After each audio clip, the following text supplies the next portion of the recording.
నమస్కారం. ఈరోజు మన చర్చ కోసం నేను చదివిన ఒక మూలంలో ఒక వాక్యం నన్ను బాగా ఆకట్టుకుంది. పైకి చాలా సింపుల్గా అనిపిస్తుంది, కానీ దాని లోపలికి వెళ్తే ఒక పజిల్ లాంటిది.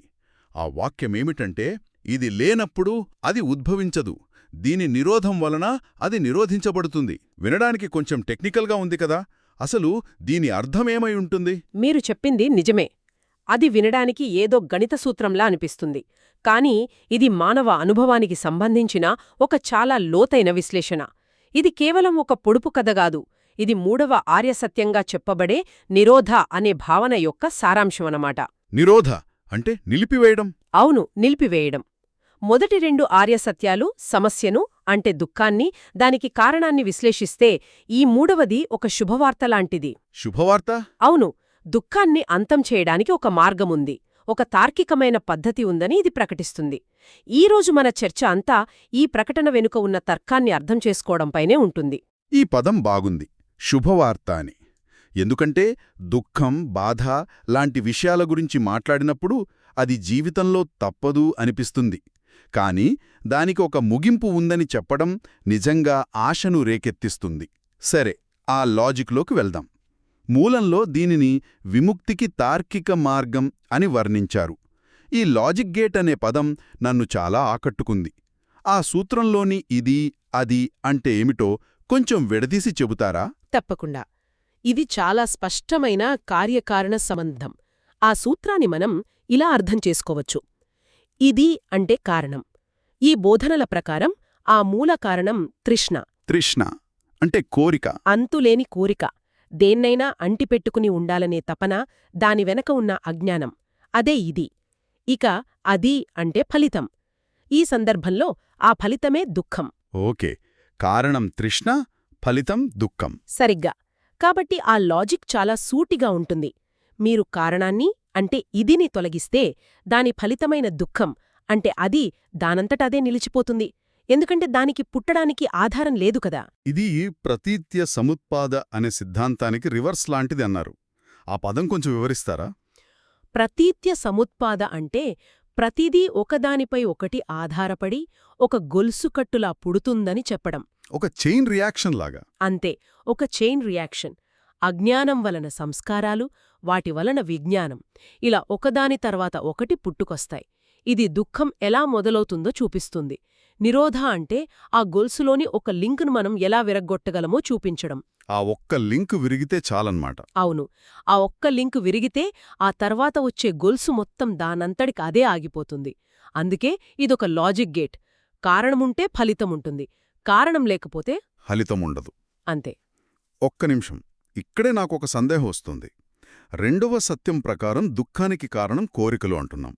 కోరికలు లేకుండా మనిషి ఉండగలడా? తినాలనే కోరిక, బతకాలనే కోరిక, ఇవన్నీ సహజం కదా. అలాంటప్పుడు ఇది ఆచరణ సాధ్యమేనా? ఇది చాలా మంచి ప్రశ్న. చాలామందికి వచ్చే సందేహం ఇది. ఇక్కడే మనం తృష్ణ అనే పదానికి సరైన అర్థం తెలుసుకోవాలి. ఈ బోధనలు అన్ని కోరికలను తప్పుపట్టవు. మంచి చెయ్యాలనే కోరిక, జ్ఞానం సంపాదించాలనే కోరిక లాంటివి ఉన్నాయి.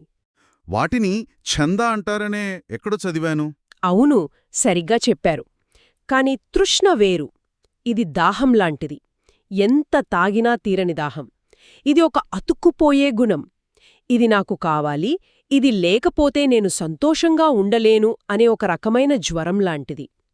నిరోధ అంటే ఈ తృష్ణ అనే దాహాన్ని వదిలించుకోవడం. ఓకే, ఆ తేడా ఇప్పుడు స్పష్టంగా ఉంది. సరే, కారణాన్ని తొలగిస్తే దుఃఖం పోతుందనే లాజిక్ అర్థమైంది. కాని ఆ స్థితి, ఆ దుఃఖం లేని స్థితి అసలు ఎలా ఉంటుంది? మూలంలో నిర్వాణమనే పదం వాడారు కదా. అవును, నిర్వాణం. ఈ పదం చుట్టూ చాలా అపోహలున్నాయి. చాలామంది నిర్వాణమంటే స్వర్గంలాంటి ఒక ప్రదేశం అనుకుంటారు, లేదా అంత శూన్యమైపోవడం అనుకుంటారు. కాని ఈ రెండూ సరైనవి కావు. మరి దాని అసలర్థమేమిటి? నిర్వాణమనే పదానికి అక్షరార్థం ఆరిపోవటం లేదా చల్లారడం. మూలంలో ఇచ్చిన అగ్ని ఉపమానం దీని అర్థం చేసుకోవడానికి చాలా బాగా సహాయపడుతోంది. మన మనసులో నిరంతరం 3 రకాల అగ్నికీలలు మండుతూ ఉంటాయని ఊహించుకోండి. రాగం అంటే ఆకర్షణ, ద్వేషం అంటే విముఖత, మరియు మోహం అంటే అజ్ఞానం. సరే, ఈ 3 మంటలు, మరి వీటికి ఇంధనమేమిటి? ఆ ఇంధయమే మనం ఇంతకుముందు మాట్లాడుకున్న తృష్ణ. మన కోరికలు, మన బంధాలు, మనం అంటిపెట్టుకుని ఉండే అభిప్రాయాలు ఇవన్నీ నిరంతరం ఆ మంటలకు ఆజ్యం పూస్తూనే ఉంటాయి. అయితే మనం చెయ్యాల్సిందేమిటంటే వాటికి కొత్తగా ఇంధనం వేయడం ఆపేయడమే. అంతేనా? కేవలం ఇంధనం ఆపేస్తే చాలు? అంతే. ఇంధనం వేయడం ఆపేస్తే ఏమవుతుంది? ఉన్న ఇంధనం అయిపోయే వరకు మండి, ఆ తర్వాత మంట దానంతట అదే క్రమంగా చల్లారి ఆరిపోతుంది. అది ఎక్కడికీ వెళ్ళదు. కేవలం దాని ఉనికికి కారణమైన పరిస్థితులు లేకపోవడం వల్ల అది నిలిచిపోతుంది. అవును, నిలిచిపోతుంది. అదే నిర్వాణం. అంటే నిర్వాణమంటే మనమేదో కొత్తగా సాధించడం కాదు, ఉన్న భారాన్ని దించుకోవడం. ఇదొక సబ్ట్రాక్షన్, అడిషన్ కాదు. ఈ ఆలోచనే మొత్తం దృక్పథాన్ని మార్చేస్తుంది. ఖచ్చితంగా. మీరు దాన్ని సరిగ్గా పట్టుకున్నారు. అది ఏదో సాధించడం కాదు, ఉన్న జ్వరాన్ని తగ్గించుకోవడం. అది శూన్యం కాదు, పరిపూర్ణమైన శాంతి. అది అవ్వడం అనే నిరంతర స్థితి నుండి ప్రశాంతంగా ఉండటమనే స్థితికి మారడం. ఆ మంటలో ఆరిపోయినప్పుడు మిగిలేది చీకటి కాదు, స్పష్టత, నిర్మలమైన చిత్తం. అందుకే దాన్ని చల్లారడం అన్నారు. ఈ సిద్ధాంతం వినడానికి బాగానే ఉంది, కానీ దీన్ని ఎవరికైనా వివరించడానికి, ఒక అపోహను సరిదిద్దడానికి ఎప్పుడైనా ఉపయోగించారా?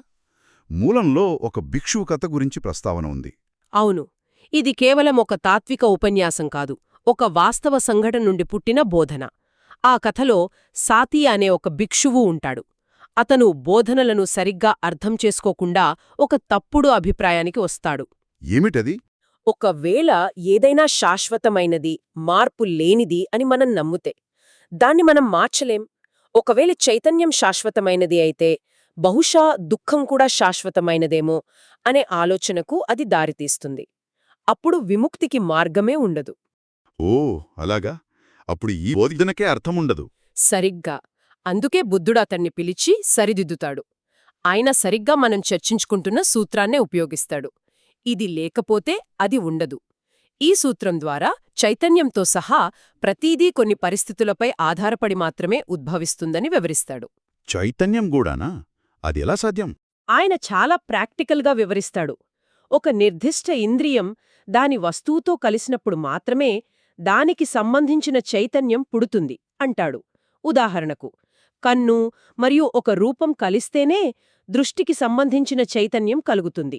కన్ను లేకపోయినా, రూపం లేకపోయినా ఆ చైతన్యం పుట్టదు. ఓకే, కరెక్టే. అలాగే చెవి, శబ్దం కలిస్తేనే శ్రవణ చైతన్యం. ఇలా ప్రతి చైతన్యం కూడా కొన్ని పరిస్థితులపై ఆధారపడి ఉంటుంది. కాబట్టి అది శాశ్వతమైనది, స్వతంత్రమైనది ఎలా అవుతుంది? కాదు, ఇప్పుడు అర్థమైంది. అంటే ఒక ప్రాథమిక తాత్విక అపోహను సరిదిద్దడానికి ఇది ఒక ఆచరణాత్మక బోధనా సాధనంగా ఉపయోగపడిందన్నమాట. ఖచ్చితంగా.